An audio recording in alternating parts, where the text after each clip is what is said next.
DuPont Circle, Adams Morgan, U Street, Columbia Heights, Chinatown. Every metro stop in DC is a unique world of multiculturalism for any wanderer to witness. A step in one direction can take you to a local El Salvadorian restaurant, while a step in another will take you to a kung fu class.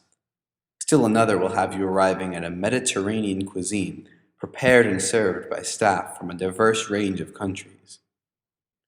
It is these marvelous cultural wonders that make Washington, D.C. such an attractive city for immigrants from across the globe.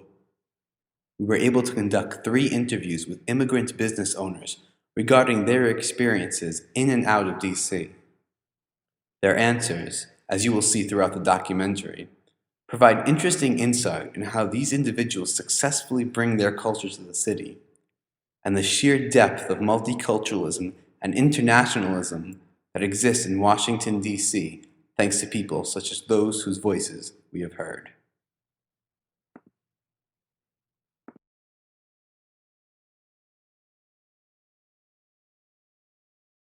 My name is Heidi Vanegas. I'm from El Salvador. I came to Washington, D.C. when I was 18. And my first job, I started working like with waiters in Mount Plaza. Name a small place called a Trolley Stop Cafe. And I just started working like a waitress. And then I became manager. Almost 2 years later, they have the place like for sale, the place I was working, and the owner asked for us, like, do you want to run this place? I was very young, at that time when I became 19, almost 21, and then I said yes. The name of my group is called the Wong People Kung Fu Association. And we started like in 1985, and we're a DC-based group. And it started out as a hobby because I started Kung Fu in 1972. One, yeah, who's counting, right? So I started out as a hobby, and after my instructor died, I continued on because it was a hobby. It wasn't. I didn't rely on it for any income or anything, so I started my own organization. So we offer classes free to the public, and by doing that, we were able to get free space. Because I figure this, if I just want to do it as a hobby, if I get a commercial space, I would have to charge people $100 a month just to pay that $3,000-4,000 of rent, and I would still just break even and starve to death.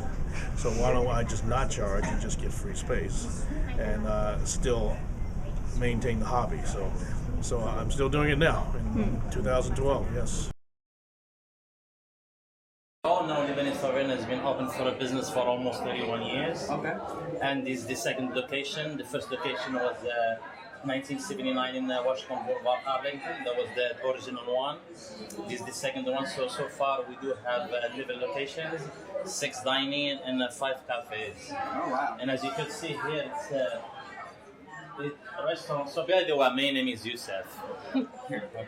So as you can see here, we have a international crowd. Yeah. Most some of them from Lebanon, some of them from Morocco, some of them from Turkey, Spanish. So it's kind of international here. We opened this place in 1997. Then in 2000 we opened another one we have around the city. And now it's a family, all the family. We employ more people, but a lot of the family members.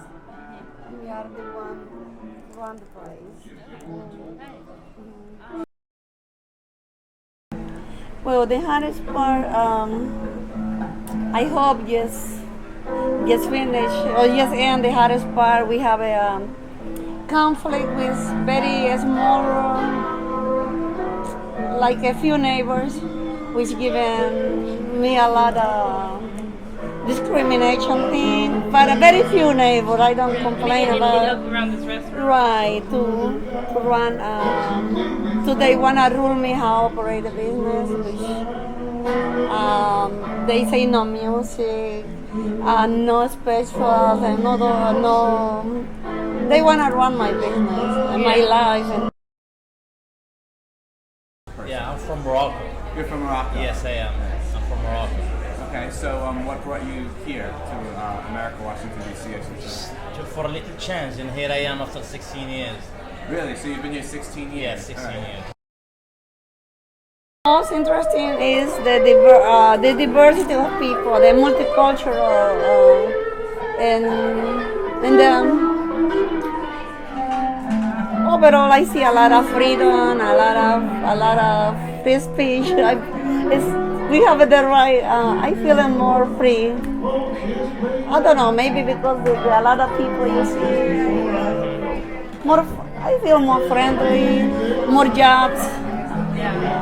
That's what I'm thinking. I don't know if I'm wrong, but that's what I'm thinking.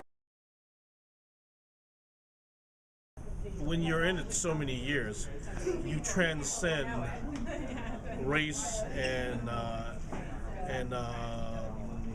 creed and those kind of things, because it's really about the art. It's really about maintaining the teachings. It's not so much about representing the race of people that started it. So after 20, 30, 35 years of doing this and teaching so many different people, it becomes more of a people art, a self-improvement art for those who are seeking self-improvement through Kung Fu training, rather than representing the culture or the race or the group of people that started it. Yes, it is very well received in Washington, D.C. Yeah. So what ways do you think that this restaurant and what you do here keeps the culture alive in the city? It's kind of unique, and we love what we do. This is what we do. Kung Fu is about discipline for adults and kids. And our kids class is specifically designed for those kids 3, 4, 5, 6 years old who are just starting school. And most of the kids that come here, they have some sort of problem in school as far as attention. So the parents bring them here just for that purpose, not necessarily to learn martial art, but to obtain the discipline that the martial art gives.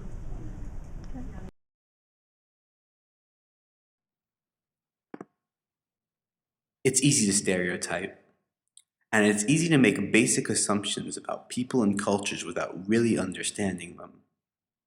When we started our interview process, we held some of our own assumptions about immigrants in the United States, including the business owners we were to meet. However, once we spoke with these individuals, we discovered that after having lived and worked successfully in the US, each of them considers themselves to be true Americans and Washingtonians. Most importantly, we realized that being a Washingtonian means more than limiting yourself to one single culture or background. Through their experiences as well as ours making this documentary, we were able to see the city for what it really is, a brilliant mosaic of multiculturalism. And it is the gift of multiculturalism and internationalism that Raymond, Hades, and Yusuf share with Washington, D.C., as they are both American and Washingtonian, as well as Chinese, Salvadorian, and Moroccan. In the same way that D.C. can be viewed as a mosaic of cultures, it turns out that people are cultural mosaics as well.